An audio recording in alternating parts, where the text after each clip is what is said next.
The kingdom of Eloria was between two mountain ranges, and its white stone castle towered over the valley below. From far away, it looked like something out of a storybook. The towers reached the clouds. The wind blew through the banners. The sun made the golden gates shine. But if you looked more closely, past the grand halls and noble quarters, past the training grounds where knights practiced their swordplay, and all the way down to the bottom level where the stables were next to the outer wall, you would find a whole other world. Jiho lived here. He was 14, but he looked younger. Not very big for his age. Skinny because they didn't eat enough. At least 3 other stable boys had worn his clothes before him. They were loose on his body and had patches in a dozen places. Jiho got up before dawn every day. He slept in the hayloft above the stables, wrapped in a thin blanket that didn't do much to keep him warm. The other workers in the stable had rooms with real beds, but Jiho was the lowest of the low. The most recent. The youngest. The weakest. He would climb down from the loft while it was still dark outside, and his breath would make little clouds in the cold air. After that, he would start his work. He started by cleaning the stalls. There are a total of 42 stalls. They all had to be cleaned out completely. The hay and horse waste that was dirty had to be put into a wheelbarrow and taken to the waste pit behind the stables. They had to spread new hay. The water buckets needed to be cleaned and filled again. It was hard work. Work that breaks your back. Jiho's arms hurt, and his hands were raw with blisters when the sun came up. Then it was time to eat. Jiho pulled big bags of grain out of the shed where they were stored. He gave each horse a certain amount of food based on its size and needs. The war horses got more. The smaller messenger horses got less. He knew exactly what each horse needed by heart. Grooming came after feeding. Jiho would use a brush to clean each horse's coat, getting rid of dirt and knots. He looked for rocks in their hooves. He washed their noses and eyes. While he worked, he talked to them softly about his day, his thoughts, and anything else that came to mind. The horses seemed to enjoy this. They would gently rub against him. Some of them nickered when they heard his voice. Jiho thought that maybe they understood him, even if others didn't. The knights would show up around mid-morning. They would walk into the stables in their shiny armor, talking loudly about battles, tournaments, and glory. They would point at horses and give orders. Get that one ready. Shine this tack. Come on, boy, I don't have all day. Jiho would rush to do what he was told. He would put saddles on horses, polish leather, and hold stirrups for knights as they got on. And they never said thank you, not once. They never looked at him like he was a real person. They thought he was part of the stable, similar to the buckets or the hay. Something that was there to meet their needs, and nothing else. The nobles were even worse. Women in fancy dresses would come to see their horses. They would wrinkle their noses when they smelled the stables. They would lift their skirts high so they wouldn't get dirt and hay on them.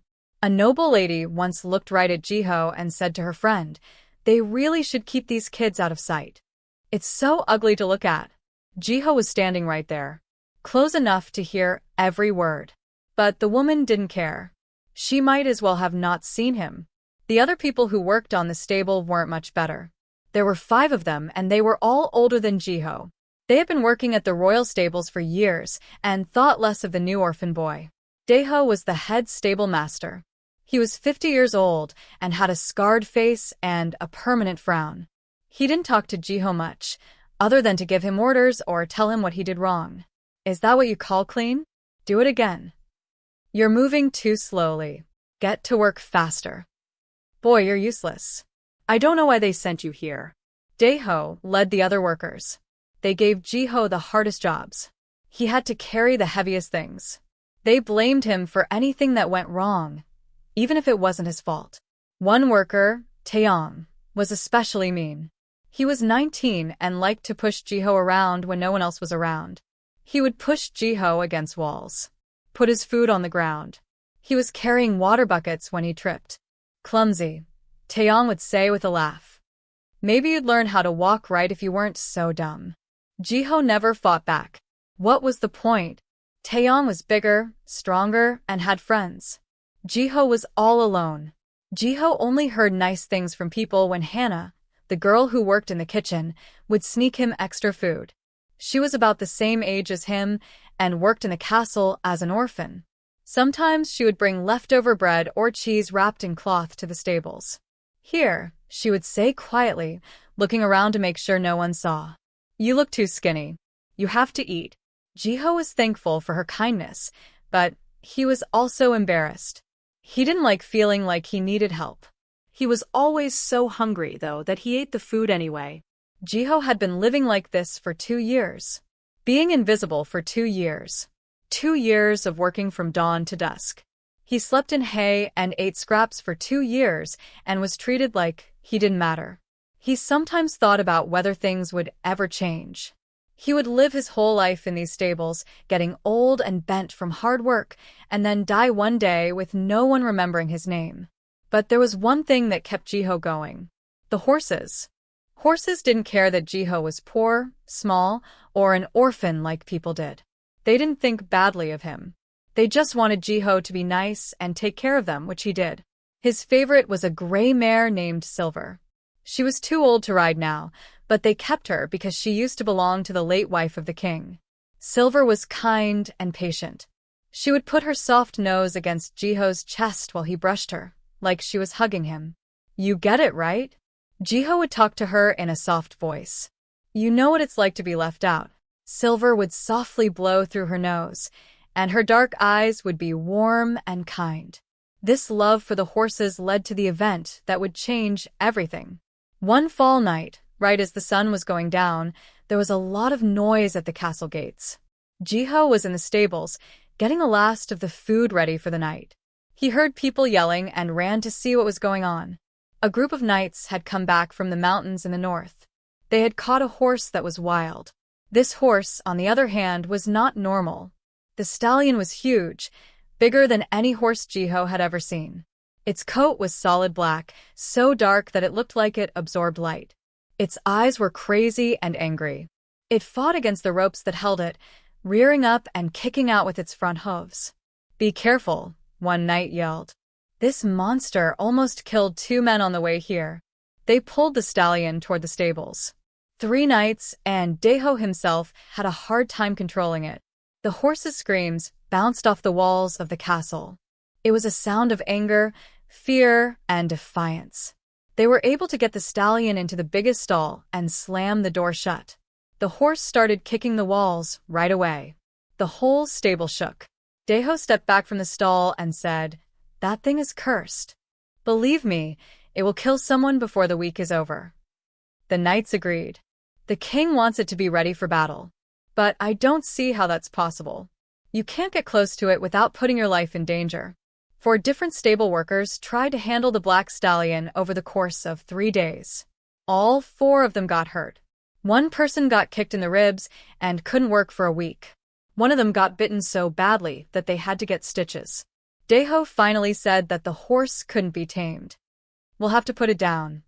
Not safe enough to keep." Jiho couldn't sleep that night. He couldn't stop thinking about the black horse, about the rage and fear in its eyes. He had seen that look before, sometimes in his own thoughts. The horse wasn't bad or cursed. It was just afraid, stuck in a weird place with weird people who were mean to it, just like Jiho does. Jiho climbed down from his loft long after midnight, when the stable was dark and quiet. He walked slowly to the stallion's pen. The horse was in the corner, breathing heavily. Its ears were pinned back to show that it was angry. Jiho said softly, "Hey there. I won't hurt you. I promise." The horse snorted and stomped. Jiho sat down on the ground outside the stall. He didn't try to get in, did not try to pet the horse. He just sat there and talked. He told the horse about his life, about being by yourself, about being afraid, about feeling stuck. His voice was low and soft as he talked for hours. The stallion's ears came forward very slowly, hearing. The black stallion was standing at the stall door when the first light of dawn hit the sky. Its nose was almost touching Jiho's outstretched hand. And at that moment, something inside Jiho woke up. Something old and strong. Something that had been asleep for his whole life. It was starting to wake up. It started as a normal day. Jiho was brushing Silver in the stables when he heard the screams. At first, he thought there might be a fire. People only screamed like that when something really bad was going on. He put down his brush and ran outside to find out what was wrong. The sky had turned dark. Not the darkness that comes with night, but something else. There is a problem. Jiho looked up, and his heart almost stopped. A thing was coming down from the clouds. At first, he couldn't figure out what he was seeing. It was too big, too hard. Wings that were wider than the castle itself. A body covered in scales that shone bright red like blood. A tail that moved like a huge snake behind it. A dragon. His whole life, Jiho had heard stories about dragons. The kitchen workers used to tell old stories around the fire. Stories about animals that ruled the world before people built their own kingdoms. But he had always thought they were just made up. Pretend. Things that scare kids. This was real. The dragon flew lower. Its shadow moved over the castle like a shroud at a funeral. People in the courtyard yelled and ran away. Moms grabbed their kids and ran for safety. Merchants left their carts behind. Servants ran into the castle. As they ran, the armor of the knights made a loud noise. They lined up in the courtyard with their swords drawn and shields raised. There were archers on the walls of the castle, ready to shoot arrows. "Stay where you are," the guard captain yelled. "Keep the king safe." The dragon landed in the middle of the courtyard with a loud bang that shook the ground. Jiho could feel the vibration in his feet even though he was standing 50 yards away from the stables. The creature's weight broke the cobblestones. A fountain broke, sending water flying all over the place. The dragon was even scarier when you got close. Its head was bigger than a cart pulled by horses. The teeth were as big as swords. Its eyes shone like molten gold. It was old, smart, and had no mercy. The dragon's nostrils let out smoke. Jiho could feel the heat from where he stood when it breathed. The archers shot. Dozens of arrows flew through the air, a deadly rain aimed at the dragon's body. The arrows hit the dragon's scales and bounced off. It was like they were throwing rocks. The dragon didn't even move. It turned its huge head toward the archers on the wall and opened its mouth a little, revealing rows of teeth that looked like daggers. The message was clear. "You will burn if you do that again." The archers put down their bows, their hands shaking. The dragon then spoke. Like the sound of an earthquake, its voice was deep and old. Jiho could feel the words in his chest when it talked, vibrating through his bones. The dragon said, "I am Azrathax." Every word seemed to hang in the air, full of power. "I am the oldest of the old dragons. I was in charge of these lands when your ancestors lived in caves and ate raw meat. Like waves on a shore, I have seen kingdoms rise and fall. I have turned armies into ash and castles into dust." The dragon's golden eyes looked over the scared crowd. "I have come to pay my respects. You will hand over your gold to me, your jewelry, your valuable things, everything. Or I'll turn this castle into a grave and everyone in it into bones and ashes." There was no sound at all. The wind even seemed to hold its breath. The king came out of the castle after that. King Daewon was in his 50s and wore royal robes and a crown on his head. He walked slowly into the courtyard, doing his best to hide his fear. Jiho could see that his hands were shaking, though. Even though it was cool outside in the fall, I could see the sweat on his forehead. "Great Azrathax," the king said, and his voice was surprisingly calm. "We are only humble servants. We don't mean to offend you. Please, we will give you what you want. Please leave my people alone. Save my kingdom." The king looked at his guards and advisors. "Get the treasury. Everything. Every coin. Every gem. Everything that is worth something." For the next hour, soldiers and servants brought chest after chest of treasure into the courtyard. They were scared and worked in silence, moving as fast as they could. Coins made of gold. Plates made of silver. Necklaces and crowns with jewels. Artifacts from long ago that have been passed down through the years. Bags full of valuable gems that shone in the fading light. They put it all in front of the dragon. The treasure turned into a little mountain. More money than most people will see in 100 lifetimes. Jiho stood close to the stables and barely breathed. He had never seen so much gold in one spot before. He never thought his kingdom was so rich while he slept on hay and ate scraps. The king bowed low when the last chest was put down. "Great dragon, this is all we have. The whole treasury. Please accept it and leave us alone." Azrathax stared at the pile of treasure. The dragon did something that surprised everyone. It laughed. The noise was terrible, like rocks scraping against each other, like metal scraping against metal. Jiho's skin crawled and his teeth hurt.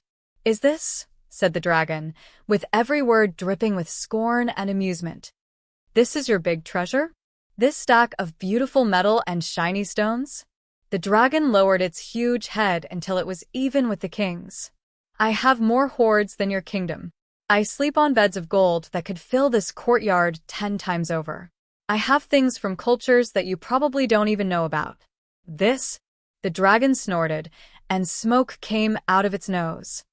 "This doesn't matter to me. A little bit of money. Not worth anything." The king's face turned white. "Then what do you want?" The dragon's eyes shone with what might have been hunger, or desire, or being mean. Perhaps all three. "I need warriors," Azrathax said. "I want the best fighters you have. Your most courageous knights. I want them to work for me, to fight for my armies, to take over lands in my name." The dragon's tail swung back and forth, smashing a merchant's cart like it was made of paper. "Send me 20 of your best fighters. They will come with me and work for me for 100 years. If you do this, I will leave your kingdom alone. If you refuse, I'll burn it to the ground before the sun goes down." People started to whisper in the courtyard. People were scared and confused as they looked at each other. The knights held on to their weapons more tightly, but didn't move. The king shut his eyes for a moment, and the look on his face showed how hard it was to make a choice. After that, he opened them and looked at his men. "Who will help?" he asked in a low voice. No one moved for a long time. After that, knights stepped up one at a time. The most brave of all. The best fighters. Men who had spent their whole lives getting ready for war. Men who had families and kids who would never see them again. In front of the dragon, 20 knights stood in a line. The best warriors in the kingdom were them. Some wore medals from battles they had fought in. Some had swords that had been passed down through their families. Even though they were scared, they all stood tall. The dragon looked at them like a merchant looks at cows at a market. It walked slowly around them, and its huge claws made a clicking sound on the cobblestones. It smelled them, looked at them. Azrathax shook its big head after that. These are your best fighters." The dragon's voice was full of anger. "These weak creatures who have never been in a real fight? Who fights with rules and honor? Who would hesitate to kill an enemy who begged for mercy?" The king turned back to the dragon. "You hurt my feelings. They are not fighters. They are kids pretending to be in a war." The king's jaw tightened. "These guys are heroes. For years, they have protected our kingdom. They are the best we have." "Then you have nothing," the dragon said in a flat voice. Azrathax started to walk away, and Jiho saw the dragon's chest start to glow. A deep red light like hot coals. The dragon was getting ready to breathe fire. To set them all on fire. People started to scream again. Running. Looking for cover where there wasn't any. But then the dragon came to a stop. Its head turned, and its golden eyes looked around. Searching for something. Looking around the courtyard. Beyond the treasure. Beyond the knights. Past the lords and ladies and their servants. Then those old eyes focused on something in the shadows near the stables. Locked onto Jiho. The stable boy didn't move. He was partly hidden behind a wooden post and was watching everything. Just another worker. As usual, they are invisible. But the dragon did see him. Azrathax's whole body became stiff. The light in its chest went out. The dragon's eyes got big, and for the first time since it got there, it looked surprised. No, not shocked. Scared. The dragon whispered, "You." And the one word echoed through the empty courtyard. "Are you here?" Everyone looked. Nobles, knights, and servants all looked where the dragon was looking, at the skinny stable boy in dirty clothes who was standing near the horse stalls. King Daewon frowned because he didn't understand. That? That is just a boy who works with horses. You don't mean. Shut up. The roar of the dragon shook the walls of the castle. The towers scared the birds away. The windows shook in their frames. Don't you know what is in front of you? Can't you see what he is? The king was completely confused by Jiho. I see a boy. A child without parents who cleans our stables. That's all. Jiho could feel everyone's eyes on him in the courtyard. His cheeks felt hot with shame and confusion. He didn't get it. Why was the dragon staring at him? What did it look at? The dragon moved closer to Jiho. Then one more. Its huge head dropped until it was only a few feet away from the scared boy. And then Azrathax, the oldest and most terrifying of the ancient dragons, did something that no one could believe. It bent down. Not a little nod. A deep, full bow. The dragon's big head hit the ground. A sign of total submission. Full respect. Please forgive me, young lord, the dragon said in a soft voice. Almost holy. I didn't know one of your bloodline was still alive. I didn't know you lived here.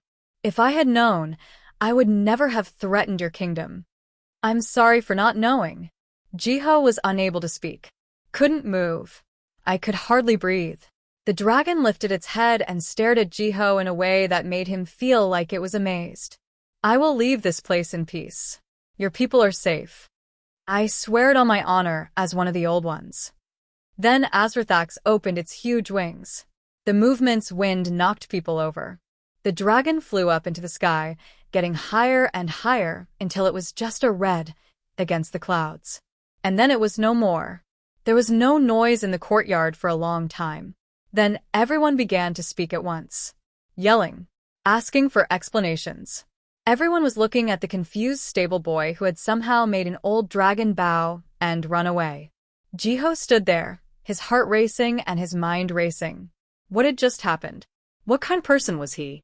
As soon as the dragon vanished into the clouds, the courtyard went crazy.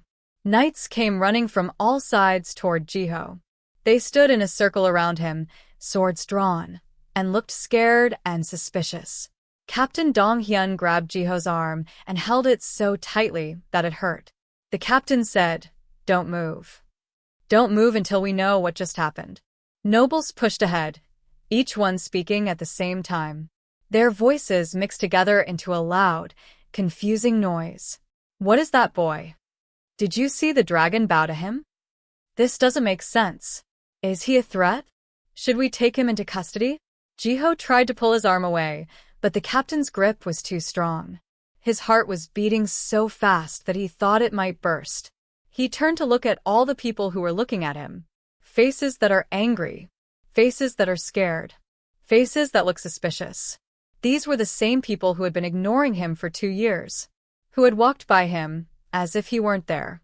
Everyone was staring at him like he was a monster. Jiho said, "I didn't do anything," and his voice shook. "I don't know what's going on. I'm just a stable boy, that's all." King Daewon pushed his way through the crowd. His royal robes were dirty because he had thrown himself to the ground when the dragon came. The crown on his head was a little off. But when he looked at Jiho, his eyes were sharp and hard. The king told him to explain yourself. What are you? What kind of magic do you have? How did you get the dragon to give in to you? I don't have any magic. Jiho's voice broke. He was starting to cry, but he fought it back. I didn't do anything. The dragon looked at me, and then flew away. I don't get it any better than you do. That's a lie, one of the nobles said. Stable boys don't bow to dragons. He must be a wizard or something, or a demon in disguise. Another noble said, we should kill him. Before whatever he is can hurt the kingdom. A few knights nodded in agreement. Captain Donghyun's hand went to the sword's hilt. Jiho was filled with pure fear. They were going to kill him. In the courtyard itself. People he had lived with for 2 years killed him after he had survived a dragon. Wait, someone yelled. The crowd moved aside a little, and an old woman walked up. Jiho knew who she was right away. Grandmother Yunji, the oldest servant in the castle, was there. For more than 60 years, she had worked at the castle. Even the king showed her respect because she was so old. Yunji's back was bent because she was old. She used a wooden cane to walk and she took her time. Her face was wrinkled like old paper, but her eyes were bright and clear. She looked at Jiho with a look of awe and maybe fear. Yunji said in a low voice, "I know what he is." Everyone stopped talking to listen to her, even though her voice was soft. Or at least, I think I know. She turned to King Daewon. "Say something, Grandma. What do you know?" Yunji never took her eyes off of Jiho. "There are stories from long ago. Very old. Before the kingdom was even built. Before any of the kingdoms that exist now. Tales that a lot of people think are just made up." She got closer to Jiho and looked closely at his face. The boy. "How many years old is he?" 14? 15? 14, Jiho said in a low voice. "And you are an orphan, right? You don't know who your parents were?" Jiho nodded. "I was left at a monastery when I was a baby. The monks took care of me until I was 12. Then they sent me here to work." Yunji nodded slowly, as if this confirmed something she had thought. The mark, she said. "Show us the mark on your left shoulder." Jiho blinked in confusion. "What mark? I don't have." "Yes, you do," Yunji said. "You've had it since you were born. A mark on your skin from birth. On the left side of your shoulder blade. Show us." Jiho's mouth got dry. How did she know about the birthmark on his body? He had always kept it a secret, had never let anyone see it. It had always seemed strange to him, not like normal birthmarks. Too good. Too much information. "Show us," the king said. "Now." Jiho's hands shook as he reached for his shirt. He pulled down the left side to show his shoulder. There was a mark on his skin, but it didn't look like a normal birthmark. It looked just like a dragon flying through the air. The picture was perfect, like it had been drawn with ink. You could see every scale, every single claw. The wings opened up. The tail bent in a graceful way. It looked like a master artist had done the tattoo. Jiho had it from birth, though. People gasped in shock. A few nobles took a step back. One woman made a religious sign with her hands to keep bad things away. Grandmother Yunji's hand, which was wrinkled, reached out. She ran one finger over the mark, barely touching Jiho's skin. Her voice shook when she talked. "Dragon lords," she said softly. "The old stories were true." The king asked, "What stories?" "Tell me what you mean, Grandma." Yunji turned to look at the crowd. She suddenly looked tired, as if the weight of years had suddenly settled on her. She started by saying, "I heard these stories when I was a little girl. My grandmother told me about them. Her grandmother told her them. Tales that have been told for thousands of years and passed down through the years." She stopped for a moment to collect her thoughts. Long ago, before people built cities and kingdoms, dragons ruled the world. They were in charge of everything. The skies, the hills, the oceans. They were gods, strong and everlasting. Some of the younger nobles rolled their eyes. Tales of fairies. Tales for kids. But the older people paid close attention. They knew Yunji didn't talk lightly.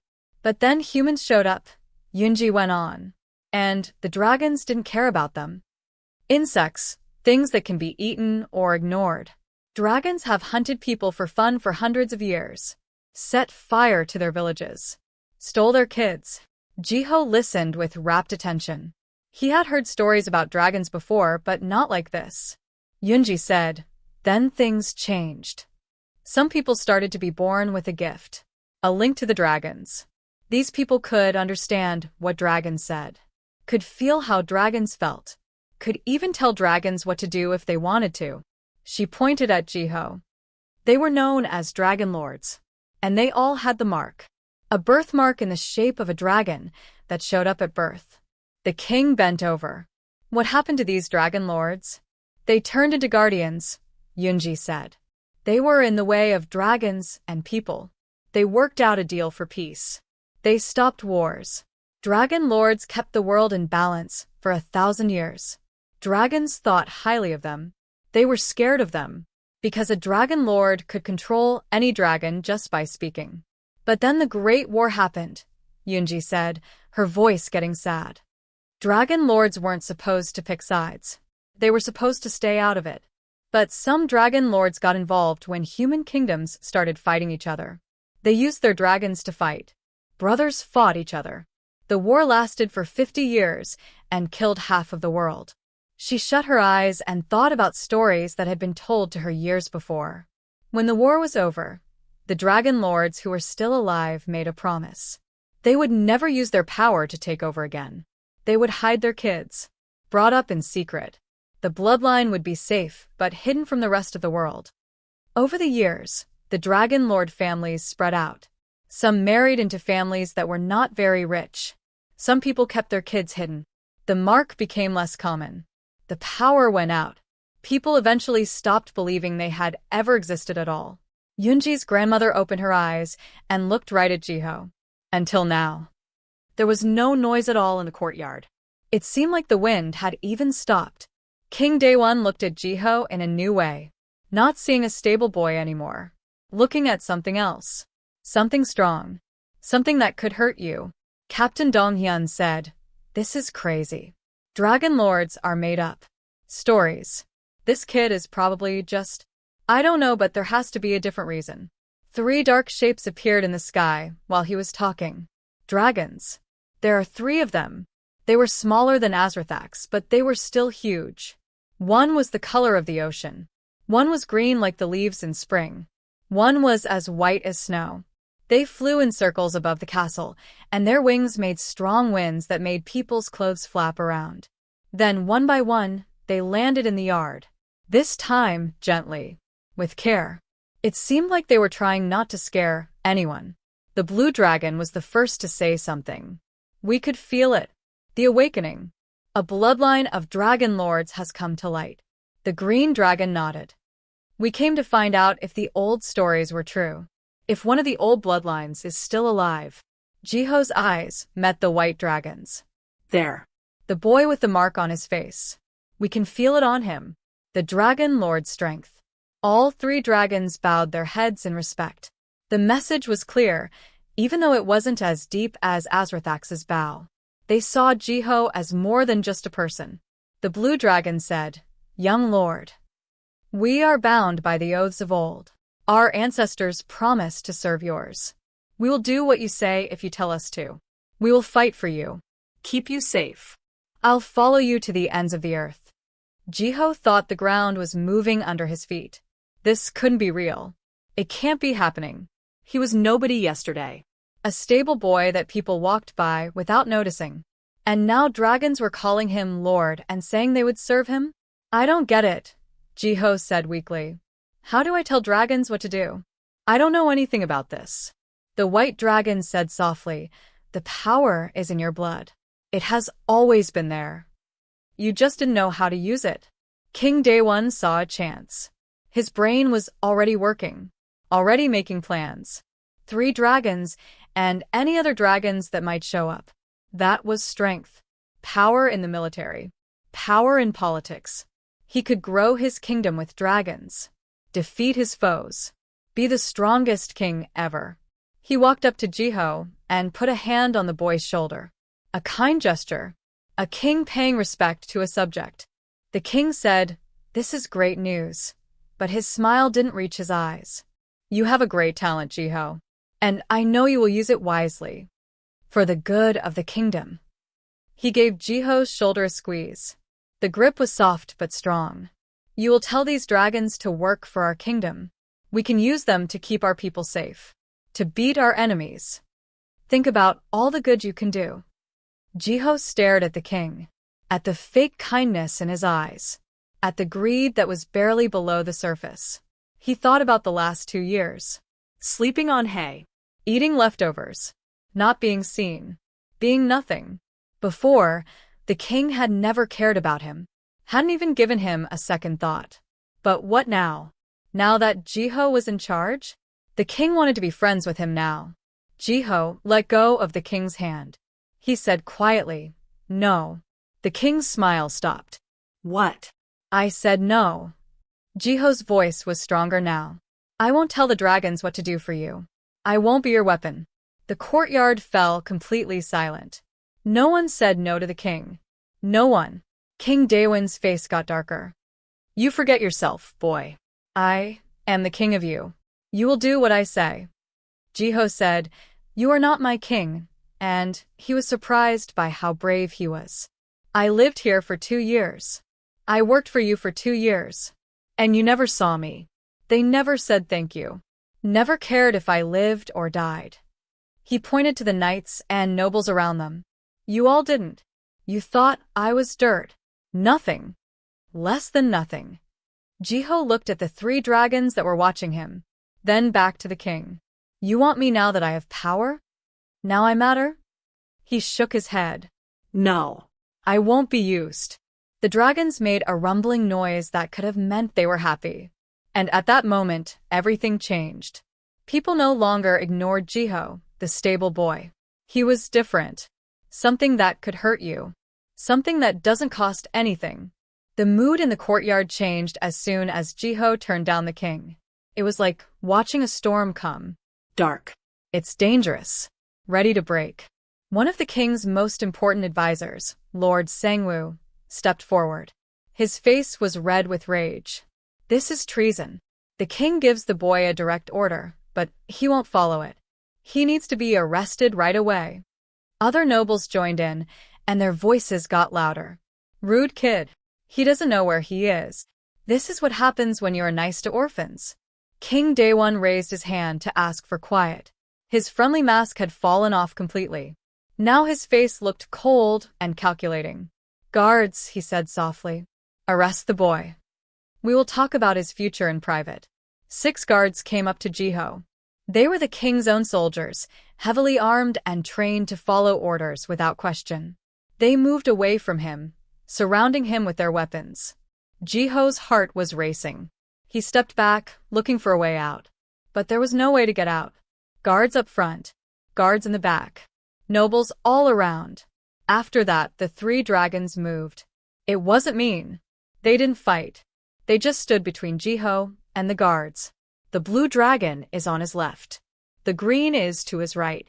The white is right in front of you, making a wall of living scales and muscle. The 3 dragons all growled and lowered their heads.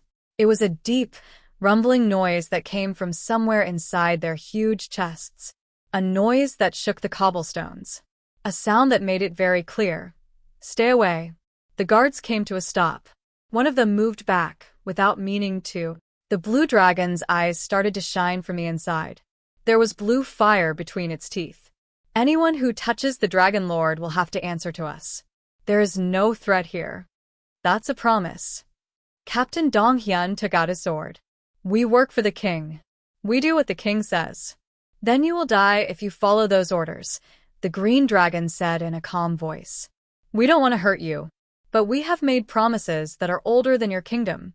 We are protecting the Dragon Lord. That is not up for discussion. The captain looked to the king for orders. King Daewon's jaw tightened. He was starting to understand something important. He didn't have any real power here. His guards were brave, but what could swords do against dragons? His archers had already shown that they were useless. The king did things differently. His face became softer. He raised his hands to show he wanted peace. Please, he said, and now his voice sounded like he was begging. Everyone, relax. There is no need for threats or violence. He looked past the dragons at Jiho. I'm sorry.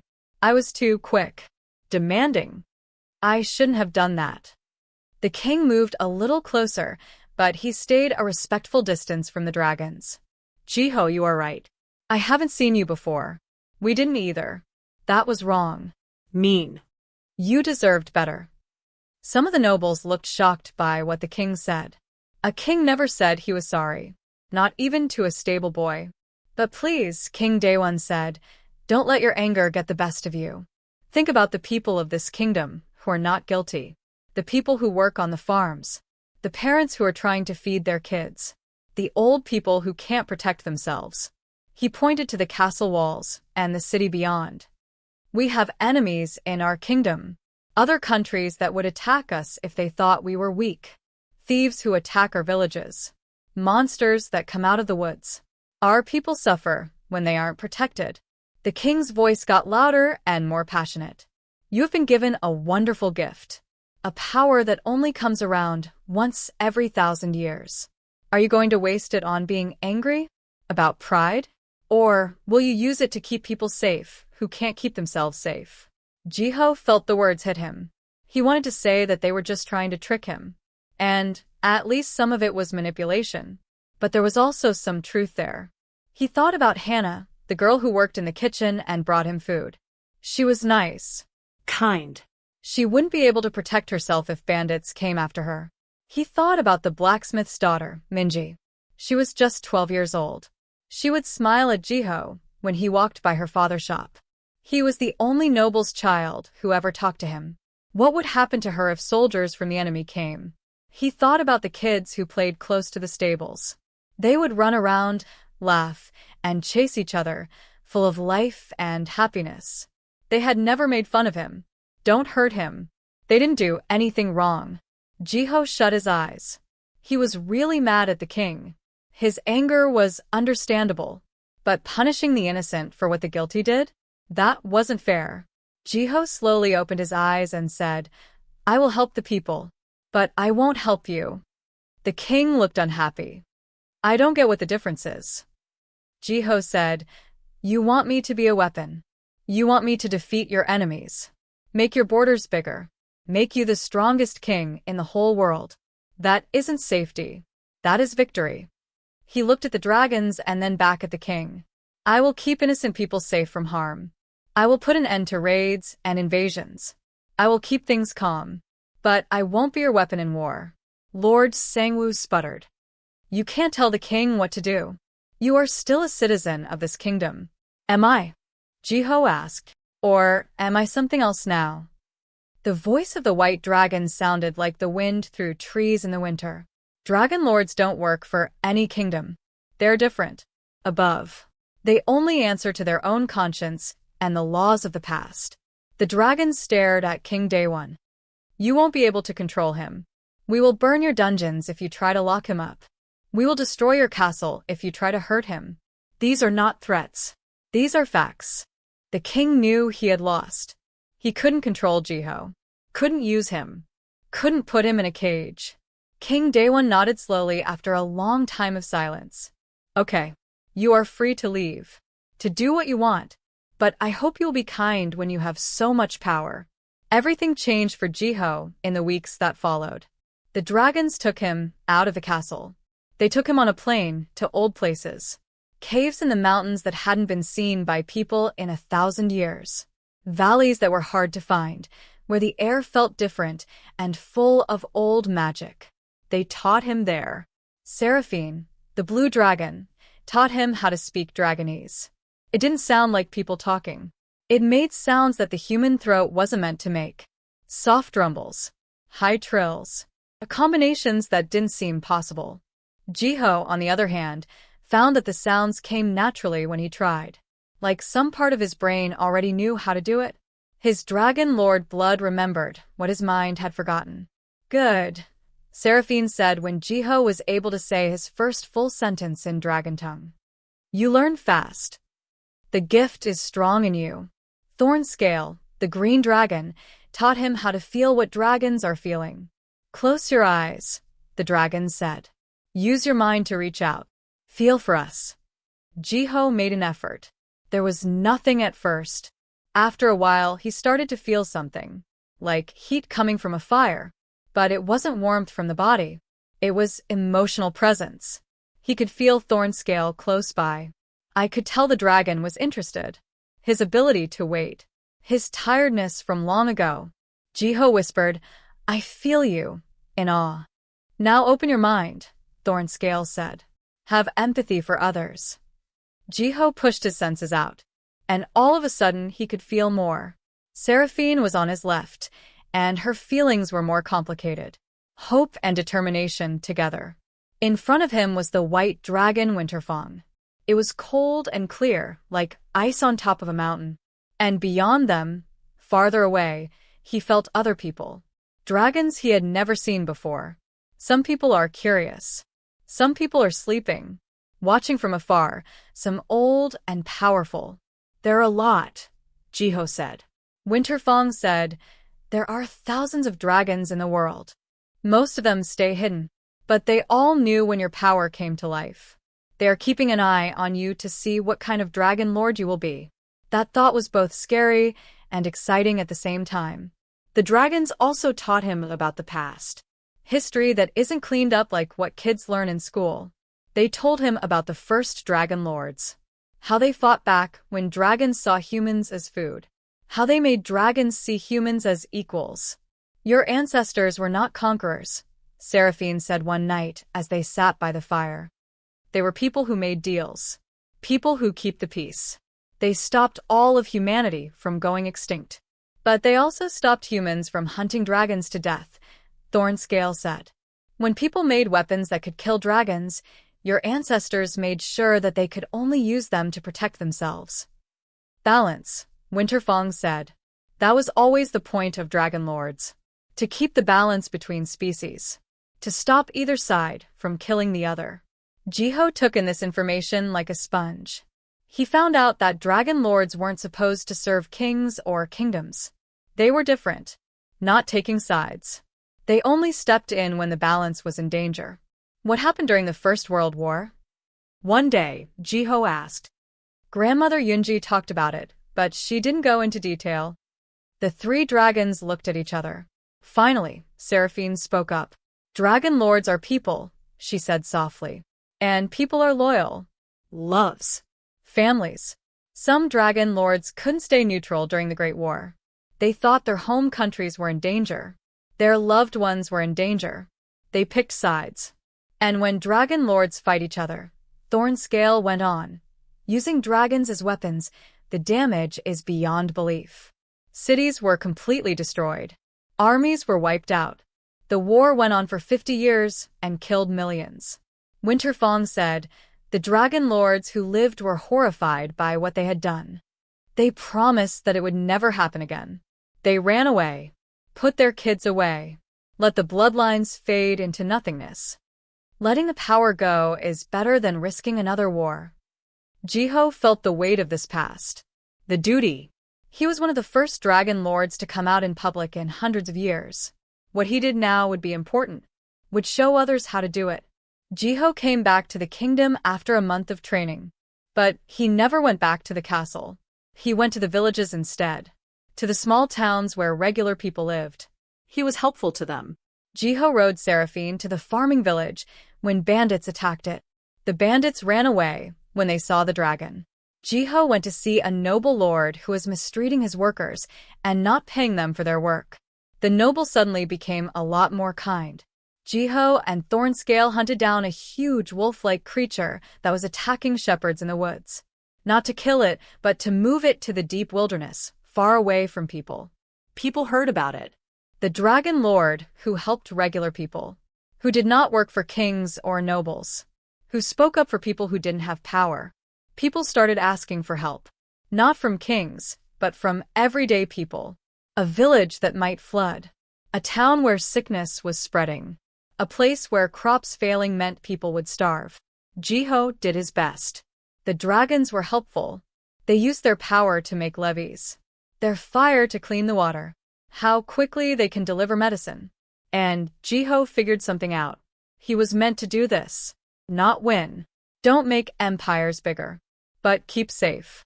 Serve. Give. A messenger from a nearby kingdom came one day. A message that needs to be sent right away.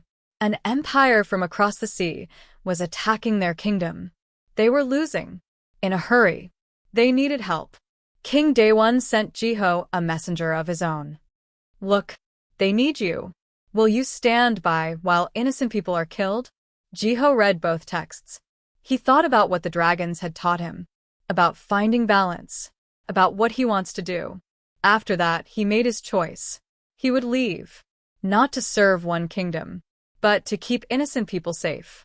And the galaxy would find out what it meant when a dragon lord decided to do something. 5 years went by like the pages of a book turning.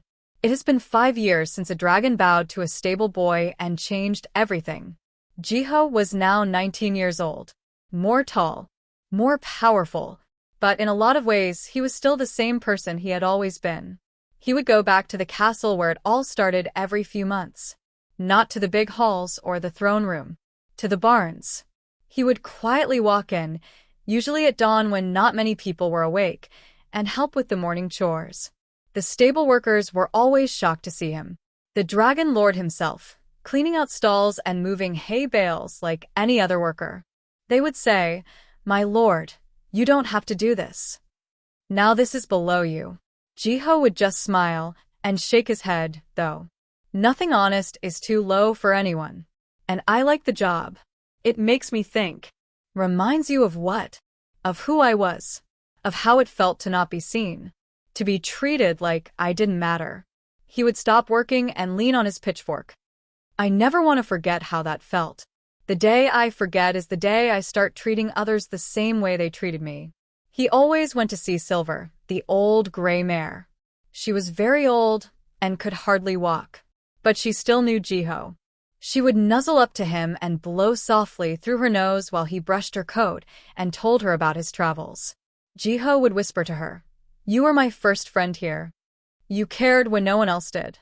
I will always remember that. Always." The black stallion was still there, and it was calmer now but still angry. Jiho was the only one who could ride him. The horse had completely connected with him and wouldn't let anyone else even put a saddle on him. Jiho called to midnight, and they flew together sometimes. The dragon and horse raced across the sky in ways that shouldn't have been possible, but somehow worked. Jiho stayed grounded by going to the stables. Made him stay humble. He told him that having power didn't make him better than other people.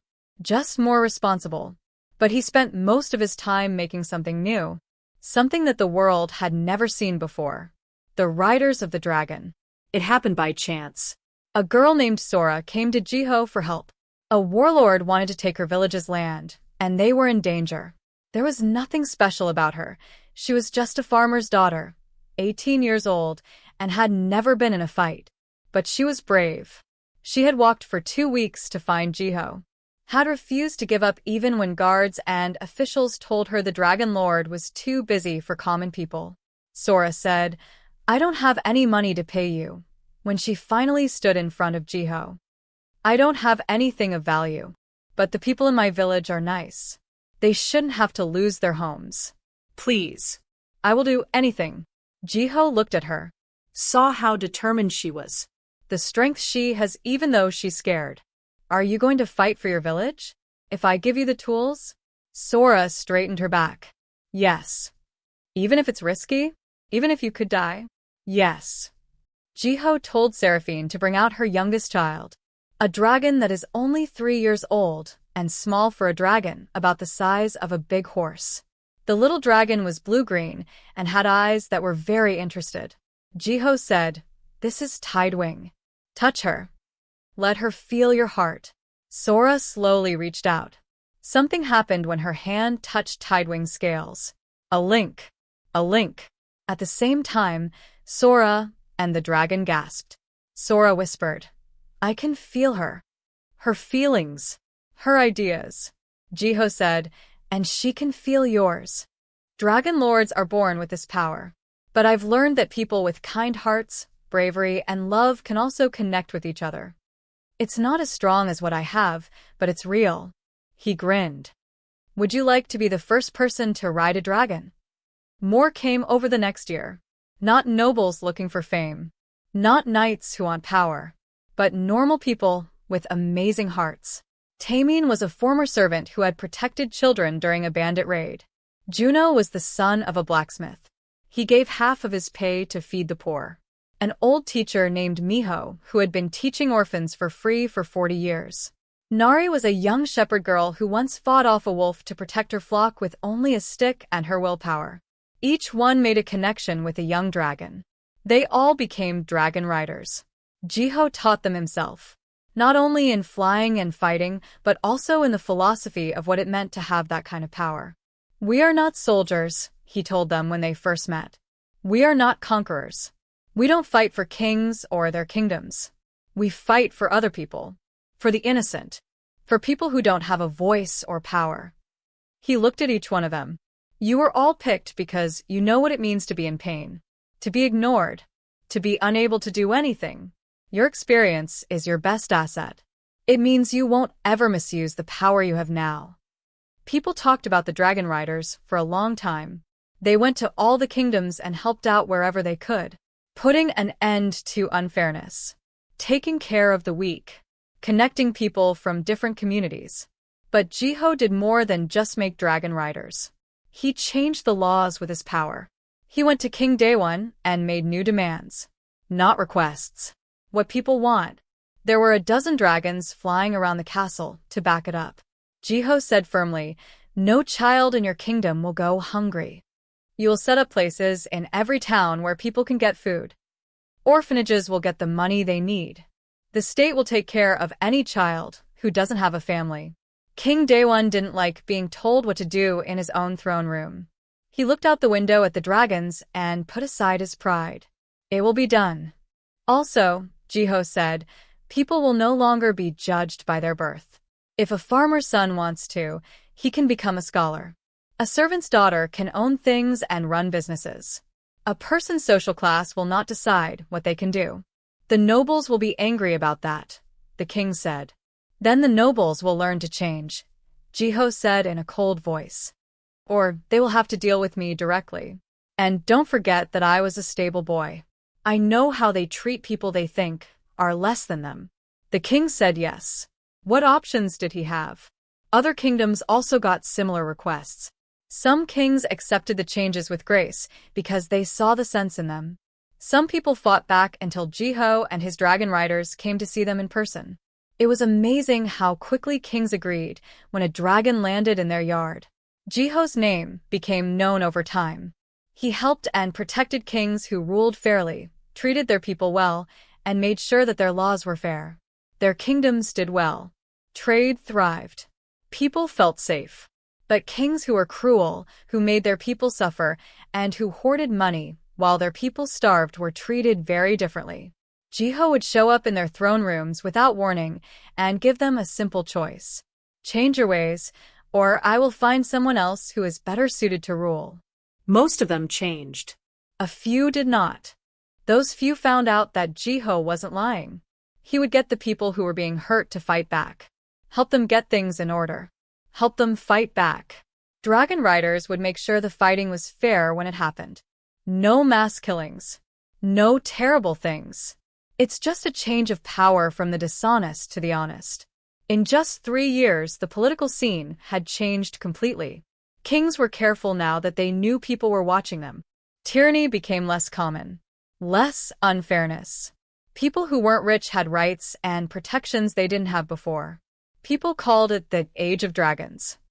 A time of peace and fairness like never before. But not everyone liked Jiho. Some nobles hated him because he took away their rights. Some kings didn't like it when he got involved.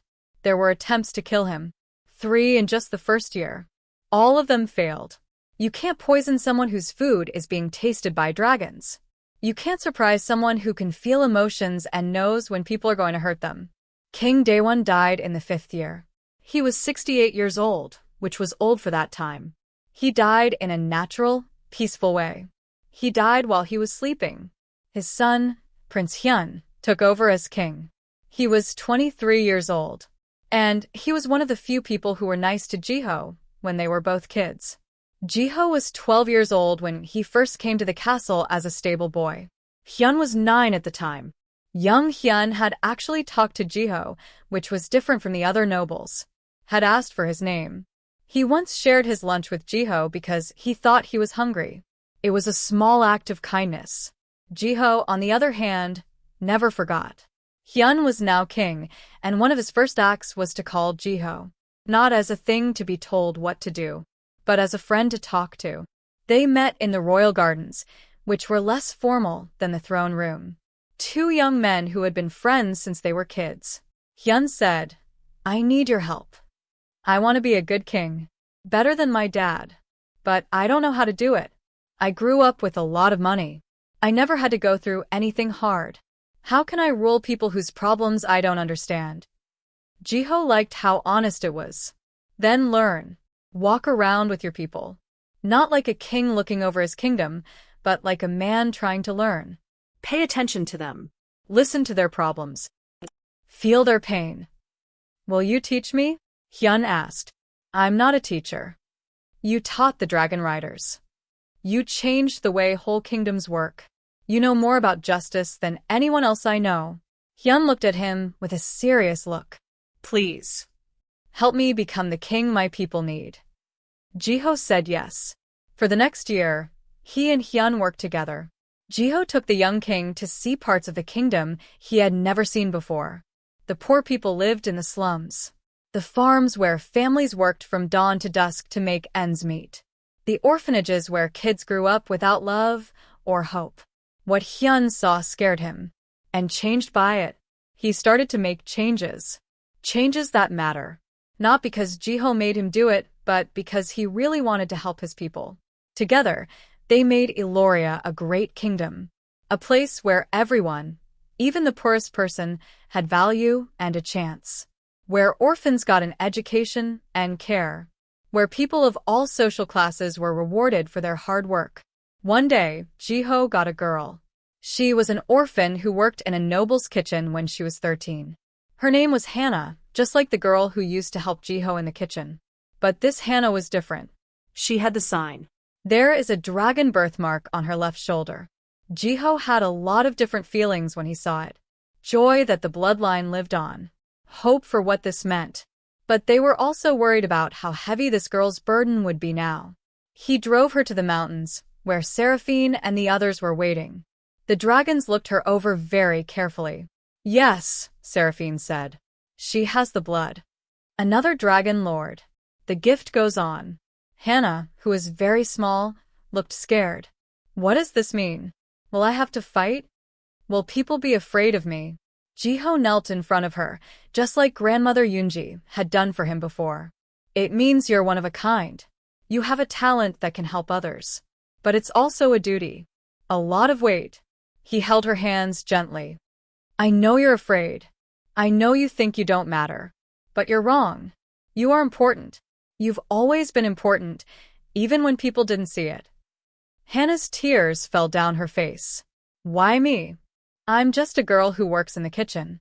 Jiho said with a soft smile. I was just a stable boy.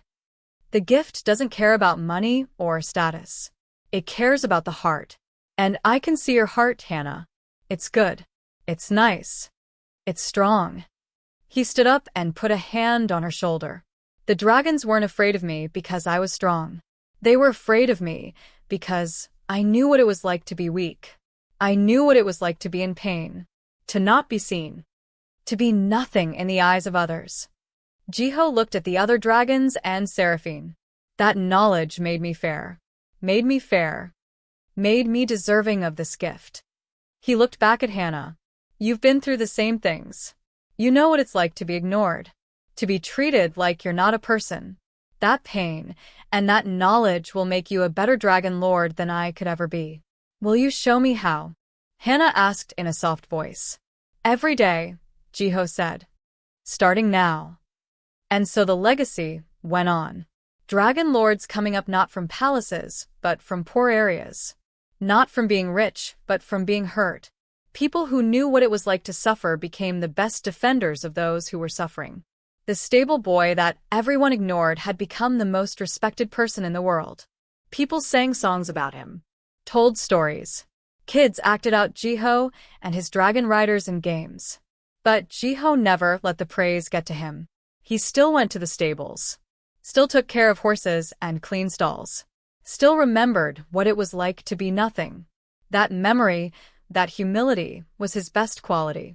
It made him remember why he did what he did. Not for fame, not for strength, but for every child who felt like they didn't matter. Everyone who thought they were worthless. Every person who thought they didn't matter. He fought for them. Kept them safe. Gave them hope. And by doing so, he showed something important. That greatness doesn't come from where you were born or what you do. It comes from making a choice. Because of compassion. Using whatever power you have to help others instead of hurting them. The stable boy that no one paid attention to changed the world. Not by winning. By being kind. That made all the difference.